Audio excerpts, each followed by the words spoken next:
I'm Jill Conner Browne, the Sweet Potato Queen, and my Braveheart moment came when I was 45 and found myself divorced, $30,000 in credit card debt, not of my own making, no child support, raising my daughter by myself, and taking care of my sick mother. And I was working a full-time job and writing for 3 weekly newspapers as a stringer, which means for hardly any money. But I was completely content because I had all my bases covered. I was satisfying all the debt and taking care of all the people I needed to take care of. But you know, sometimes when God has got something better in mind for us, He has to blast us out of where we are comfortable, and that's what He did to me.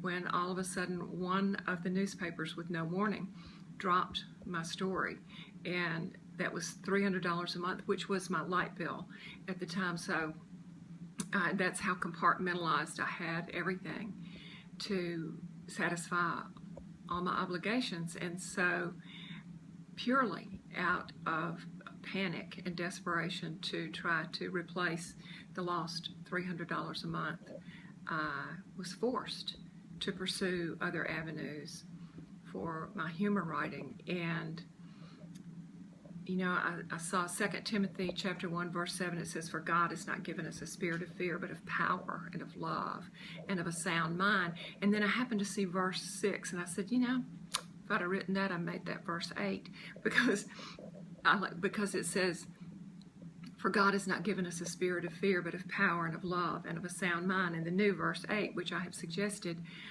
says, "Therefore I remind you to call up the gift of God which is in you." I believe that we do all get here with a gift from God that He needs for us to use to accomplish His purposes for our lives, and we need to do it for ourselves. It's the only way to be truly happy.